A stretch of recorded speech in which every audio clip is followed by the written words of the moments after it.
Hey, and welcome to the Pro Audio Suite. Yeah. Starring Robert Marshall, Funky Dude Whittam. Oh, that's ridiculous. Like my carpeting is starting to shag out. That's right. That's right. Your tuft grew. Yeah, exactly. My shirt is now puffy with hair. Man, we needed a laugh right now. Much to laugh about. Yeah, exactly. That'll make you smile. Yeah. And we should thank our sponsors, Austrian Audio, Making Passion Heard, and TriBooth. Don't forget the code TRIPAP200 to get $200 off your TriBooth. Now, talking about booths, there's a few bits and pieces that popped up online. One in particular I saw this morning. Visually, it looked absolutely awful, but according to Robbo, it sounded really good.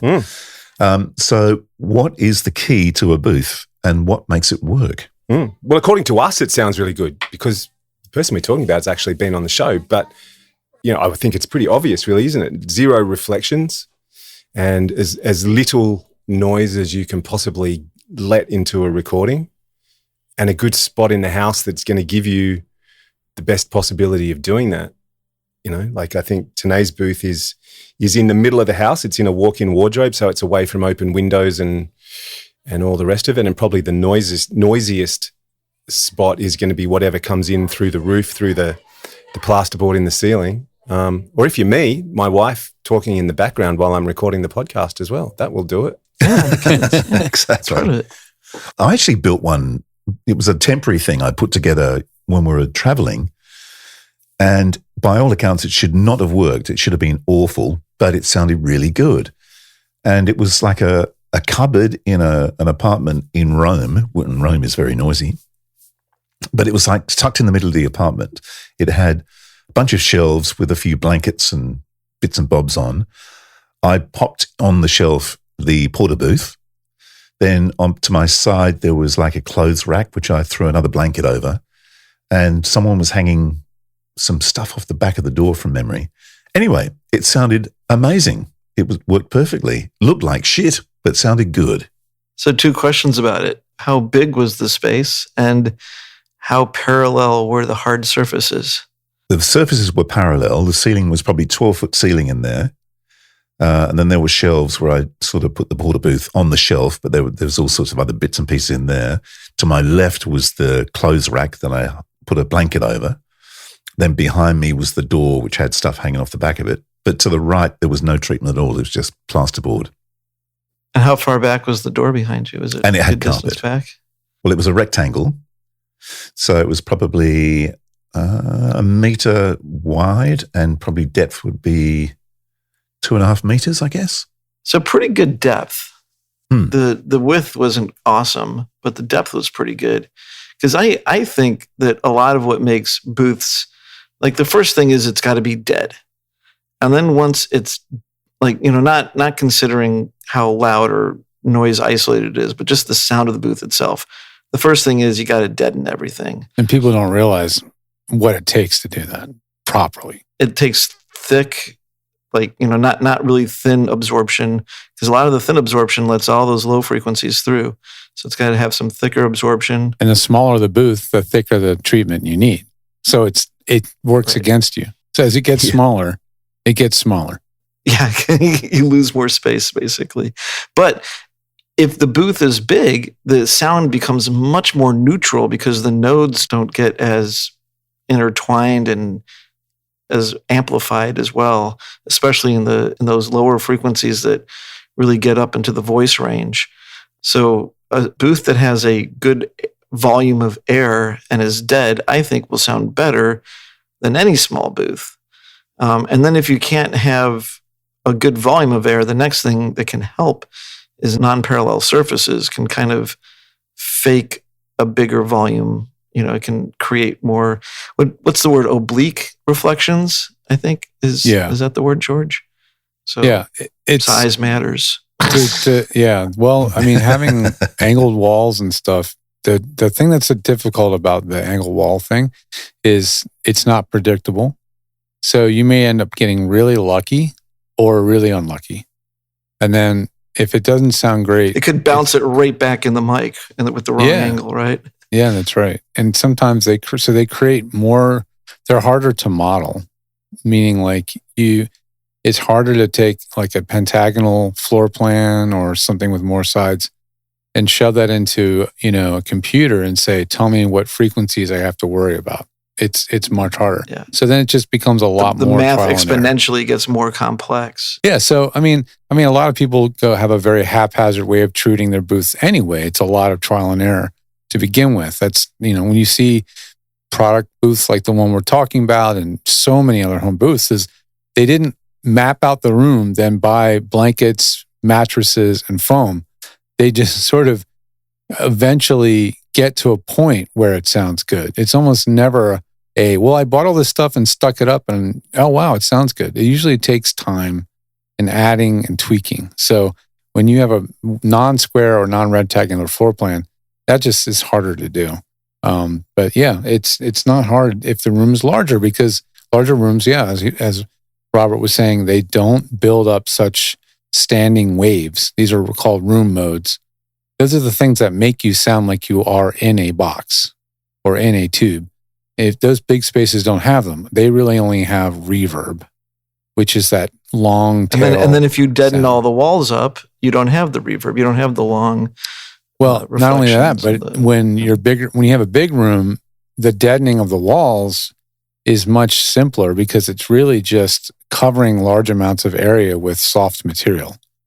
It's when the room gets smaller and smaller, you can't just put blankets or foam on the walls anymore, because you need much thicker, denser material, or really thicker, to trap low frequencies. So it gets trickier and trickier as it gets smaller and smaller, and ends up being the panels have to be thicker and thicker. One studio I went into this years ago, and they just built a new studio, and they had like a foot in diameter tubes that stood on their ends in the corners. Yeah, they're called tube traps. Were they on their own stand? They were basically like on their own mic stand, and they're just like around. Well, they were floor to ceiling, basically. Yeah. Oh, wow. Those are interesting. The tube traps are really great products, but what's interesting about them is that they have a reflective side and an absorbing side. And part of their trick is to diffuse and scatter the sound, or to absorb it. And it depends on how you arrange them. One of the chamber reverbs at Abbey Road has columns in it for exactly the opposite reason. It's got like sort of concrete pillars and stuff, so you can mic around them and get all sorts of different sort of room verby sounds. Create bounces. Yeah, create different bounces and stuff. Create reflections. For exactly the opposite reason. But yeah, it's very cool. Yeah, I've seen and been in some rooms with tube traps. Well, I mean, an interesting type of diffuser is the curved. Yeah, I mean, they work really well too. Like one diffuser that everyone's really used to is the one that's like different depths of squares that are at different depths.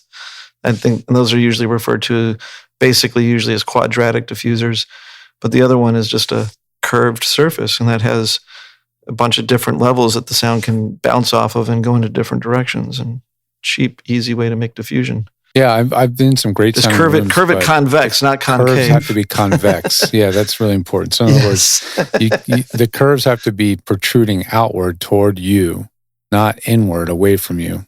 Those are much more of a problem. So you don't want those curves to focus sound in a parabolic way, like a dish antenna for a satellite. Those are designed to focus. George, have you ever been to the museum here in Chicago? There's the Museum of Science and Industry, and there's a display that has, you're like 50 feet away from each other, but you're standing in the perfect focal point of 50 feet away, two like parabolic discs, and you can whisper to each other, and there can be 50 people in between you, and you can talk to each other.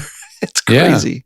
Yeah, it's really cool. Up the top of St. Paul's Cathedral, you'll get the same thing. You got the whispering sort of wall up there, the whispering dome. Oh, I love that. Yeah, sure. That's really neat. Even in I don't know if you've been to many planetariums.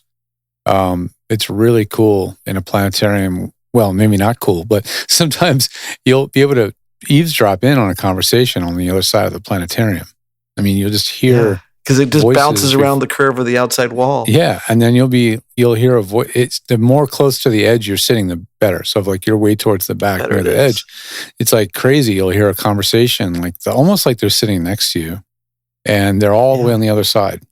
It's pretty trippy. It's really interesting. Because like what the diffuser, what the convex part diffuses, the concave part focuses. So make sure your curved diffusers, if you're going that way, are convex.